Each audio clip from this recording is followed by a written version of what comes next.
लाडवा विधायक मेवा सिंह ने कहा कि लगभग पिछले 4 माह से पंचायतों का कार्यकाल समाप्त हो चुका है, लेकिन भाजपा जसपा सरकार अपनी हार के डर के कारण चुनाव करवाने में देरी कर रही है और गांव में सरपंच न होने के कारण जहां गांव के विकास कार्य रुके पड़े हैं, वहीं ग्रामीणों को भी भारी परेशानी का सामना करना पड़ता है, क्योंकि गांव में लोगों की अधिकतर समस्याएं गांव का सरपंच ही हल कर देते थे। इसलिए वे सरकार से मांग करते हैं कि हरियाणा में पंचायत चुनाव जल्द से जल्द करवाया जाए। विधायक मेवा सिंह बाबैड़ में कांग्रेसी नेता संजीव बुखड़ी के कार्यालय पर पत्रकारों से बातचीत कर रहे थे। मेवा सिंह ने कहा कि पूर्व मुख्यमंत्री भूपेंद्र सिंह हुड्डा ने जिस हरियाणा को 9.5 साल की कड़ी मेहनत से देश का नंबर 1 राज्य बनाया था, उसे भाजपा के कुशासन ने देश के फिसड्डी राज्यों की श्रेणी में लाकर खड़ा कर दिया। कांग्रेस कार्यकाल में हरियाणा प्रति व्यक्ति आय, प्रति व्यक्ति निवेश, रोजगार सृजन, किसानों के हित, खिलाड़ियों के मान सम्मान तमाम पैमानों पर देश का अग्रणी राज्य था, लेकिन भाजपा के कार्यकाल में ये अपराध, बेरोजगारी, प्रदूषण, कर्ज घोटाले, किसानों पर अत्याचार और बदहाली में अग्रणी हो गया है। मेवा सिंह ने कहा कि भाजपा जसपा सरकार में हुए नकारात्मक विकास पर हर प्रदेशवासी को पीड़ा महसूस हो रही है। उन्होंने कहा कि उन्हें प्रदेश के किसानों की हालत देखकर पीड़ा होती है, क्योंकि वो 7 महीनों से अपनी जायज मांगों को लेकर सड़कों पर संघर्ष कर रहे हैं। नवंबर दिसंबर की कड़कड़ाती ठंड झेलने के बाद किसान जून की चिलचिलाती गर्मी झेलने को मजबूर है। ये पूरे देश के लिए पीड़ादायक है। उन्होंने कहा कि आज हरियाणा के युवाओं को रोजगार नहीं मिल पा रहा, वह प्रदेश का युवा देश में सबसे ज्यादा बेरोजगारी झेल रहा है और अपराध व नशे के चंगुल में फंस रहा है। जो राज्य कभी दूसरे प्रदेशों के लोगों को भी रोजगार देने में सक्षम था, वो राज्य आज अपने प्रदेश के युवाओं को रोजगार नहीं दे पा रहा। मेवा सिंह ने कहा कि सरकार भले ही आंखें मूंद कर बैठी हो।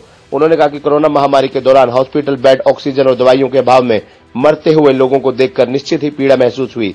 जिन लोगों ने सरकारी बद इंतजामी की वजह से अपने परिजनों को खो दिया, उन लोगों का दर्द देखकर उन्हें अत्यंत पीड़ा हुई। लोगों की कराह और उनका दुख देखकर पीड़ा होना एक मानवीय गुण है। क्या मुख्यमंत्री को सत्ता में बैठने का अधिकार है? इस मौके पर पूर्व ब्लॉक प्रधान जयपाल पांचाल, मंडी प्रधान लाभ सिंह, घिसरपड़ी, संजीव बुखड़ी, धर्मवीर बाबैड़, मुकेश शर्मा भगवानपुर, रामपाल सैनी, करमवीर बुखड़ी व अन्य कांग्रेस कार्यकर्ता मौजूद थे। भारतीय जनता पार्टी की सरकार बनी, बेरोजगारों को रोजगार देने की बजाय रोजगार छीनने का काम किया। जितनी भी भर्तियां इन्होंने निकाली, उन सबको रद्द करने का काम किया और जो ठेकेदारी प्रथा इन्होंने शुरू की, ठेकेदारों को लाइसेंस देके बेरोजगार युवाओं को लूटने का वो काम कर रहे हैं। कोई भी नया ठेकेदार आता है, पुराने कर्मचारियों को उठा के नए कर्मचारी जब लगाता है 60,000 रुपए लेके उनको लगा रहे हैं।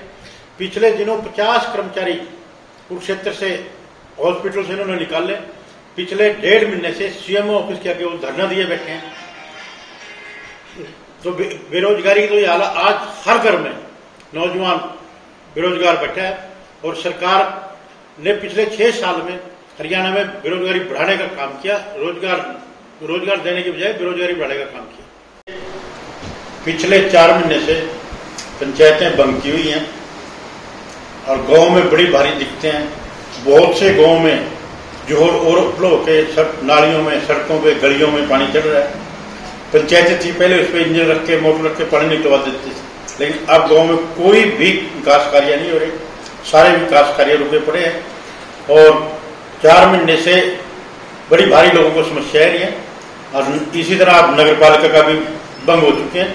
मैं हरियाणा सरकार से मांग करूंगा जल्दी से जल्दी पंचायतों के चुनाव और नगर पालिका चुनाव कराने का काम करें, ताकि लोग गांव का विकास कार्य हो सके, लोगों को समस्या न रहे। विधायक जी बार-बार। खबरनामा हरियाणा के लिए बाबैड़ से राजेश शर्मा और राकेश शर्मा की रिपोर्ट।